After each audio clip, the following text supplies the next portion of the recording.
2026년 5월 10일 주일 온바이블 교회 포커스 예배에 함께하신 모든 분들을 주님의 이름으로 환영합니다.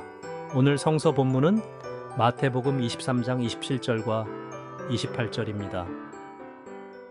화 있을진저 외식하는 서기관들과 바리새인들이여 회칠한 무덤 같으니 겉으로는 아름답게 보이나 그 안에는 죽은 사람의 뼈와 모든 더러운 것이 가득하도다. 이와 같이 너희도 겉으로는 사람에게 옳게 보이되 안으로는 외식과 불법이 가득하도다. 한 마을이 있습니다. 프랑스의 작은 시골 마을. 차가운 북풍이 거리를 훑고 지나갑니다. 사람들은 검은 코트를 여미며 교회로 향합니다. 표정은 굳어 있고 눈빛은 비어 있습니다. 사순절입니다. 금식과 금욕의 계절. 그들은 의무를 다하고 있습니다. 그런데 그 마을에 한 여자가 들어옵니다. 딸과 함께. 그리고 초콜릿 가게를 엽니다.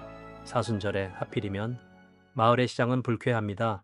신부에게 압력을 넣어 그녀를 비난하는 설교를 하게 만듭니다. 마을 사람들을 충동질에 그녀를 고립시키려 합니다.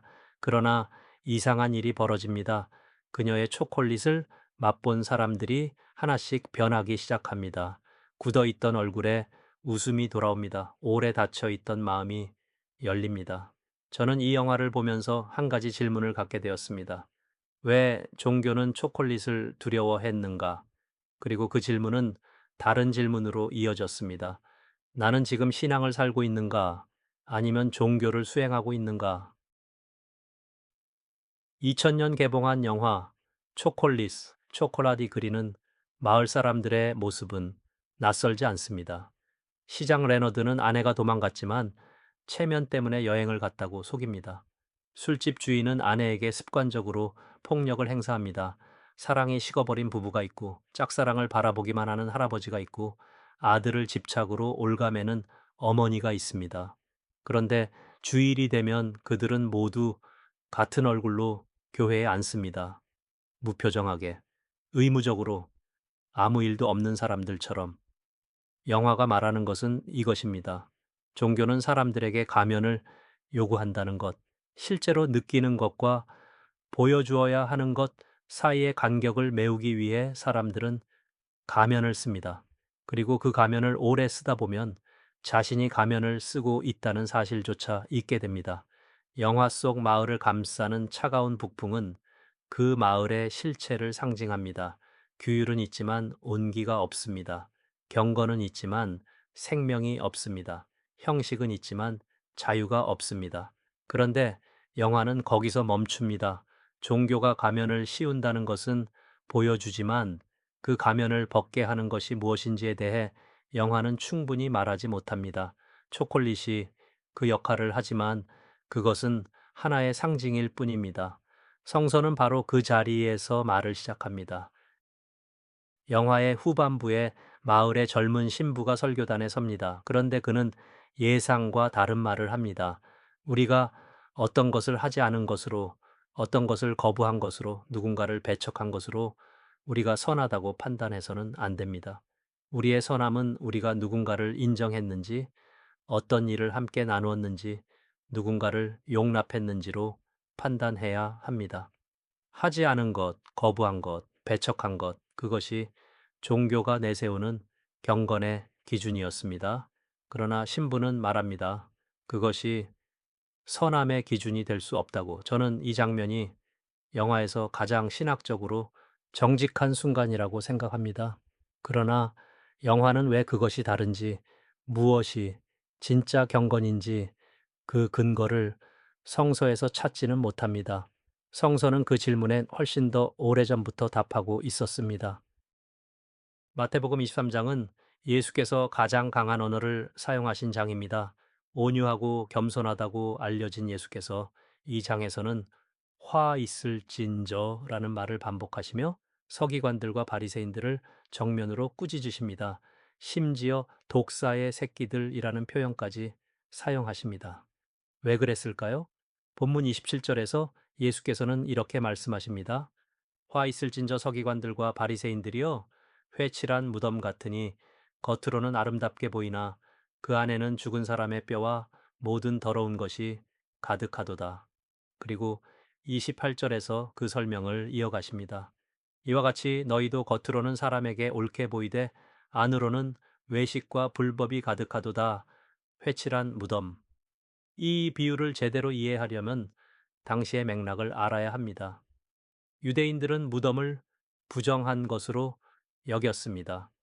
실수로 무덤을 밟으면 부정하게 된다고 믿었기 때문에 무덤에 하얀 회를 칠해서 멀리서도 알아볼 수 있게 했습니다.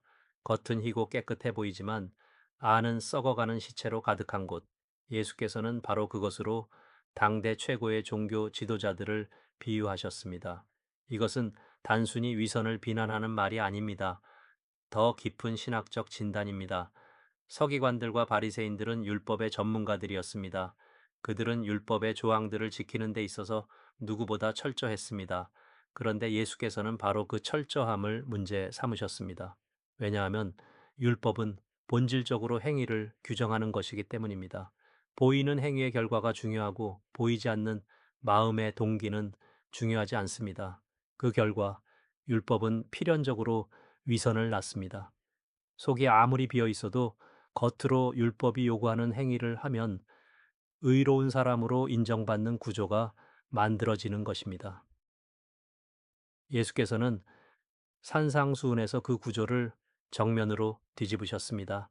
간음하지 말라 하였다는 것을 너희가 들었으나 나는 너희에게 이르노니 음욕을 품고 여자를 보는 자마다 마음에 이미 간음하였느니라. 행위가 일어나기 전 마음속에 품는 동기가 이미 그 행위라는 것입니다. 이것은 율법의 기준을 강화한 것이 아닙니다. 율법이 다루지 못하는 영역, 즉 마음의 내면으로 시선을 돌리신 것입니다. 여기서 중요한 신학적 개념이 등장합니다. 예수께서 회개하라고 말씀하실 때 사용하신 헬라어 단어는 메타노이아입니다. 이 단어의 문자적 의미는 마음의 방향을 바꾸다입니다. 행동의 교정이 아니라 마음의 전환입니다. 율법은 행동을 교정할 수 있습니다. 그러나 마음을 바꿀 수는 없습니다. 영화 속에서 시장과 신부가 아내에게 폭력을 행사하는 서지를 교리적 가르침으로 교화시키려 했지만 결국 실패한 것이 바로 그 이유입니다. 행동을 규정하는 것으로는 마음을 바꿀 수 없습니다. 그렇다면 마음은 어떻게 바뀝니까? 사도 바울은 로마서 3장 28절에서 이렇게 말합니다. 사람이 의롭다 하심을 얻는 것은 율법의 행위에 있지 않고 믿음으로 되는 줄 우리가 인정하노라. 율법의 행위가 아니라 믿음.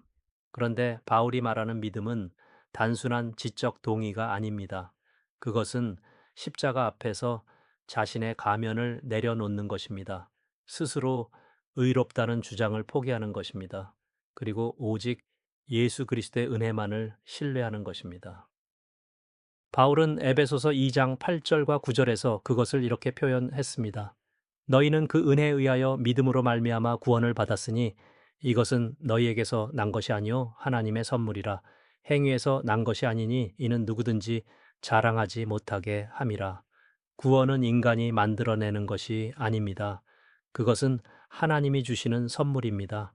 그리고 그 선물을 받는 순간 가면을 쓸 이유가 사라집니다. 내가 스스로 의로운 사람임을 증명해야 한다는 강박에서 자유로워지기 때문입니다. 그렇게 마음이 변화된 사람은 삶이 달라집니다.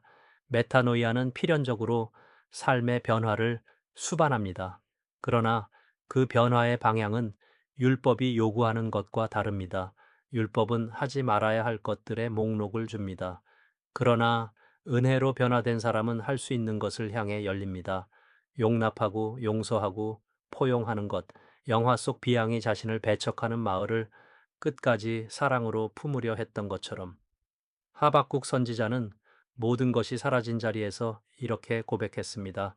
비록 무화과 나무가 무성하지 못하며 포도나무에 열매가 없으며 감람나무에 소출이 없으며 밭에 먹을 것이 없으며 우리의 양이 없으며 외양간에 소가 없을지라도 나는 여호와로 말미암아 즐거워하며 나의 구원의 하나님으로 말미암아 기뻐하리로다. 이것이 신앙의 언어입니다. 조건이 없습니다. 증명할 필요가 없습니다. 가면이 필요 없습니다. 오직 하나님으로 말미암아 기뻐하는 것, 그것이 종교가 결코 만들어낼 수 없는 신앙만이 가져다주는 자유입니다. 영화의 마지막 장면은 부활절 초콜릿 축제입니다. 검은 코트를 여미고 무표정하게 걷던 사람들이 웃고 있습니다. 가면을 벗었습니다. 그런데 저는 그 장면을 보면서 이런 생각이 들었습니다. 그 가면을 벗게 한 것이 초콜릿이었을까요? 아니면 그 이전에 먼저 일어난 어떤 것이었을까요? 비앙은 교회에 다니지 않았습니다. 그러나 그녀는 자신을 배척하는 사람들을 끝까지 품었습니다. 그 사랑이 마을 사람들의 가면을 녹였습니다. 초콜릿은 그 사랑의 형태였을 뿐입니다. 오늘 저는 우리 각자에게 묻고 싶습니다. 나는 지금 어떤 가면을 쓰고 있습니까?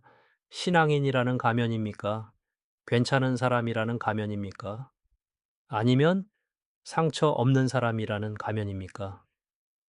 그리고 그 가면을 쓰게 만드는 것이 무엇인지 묻고 싶습니다.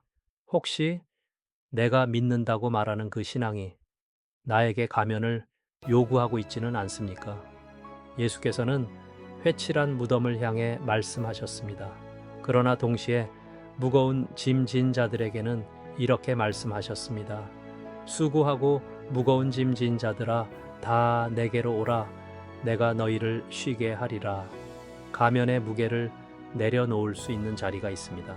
그 자리로 오라는 초대가 오늘도 열려 있습니다. 그 초대 앞에서 우리는 어떻게 응답하고 있습니까?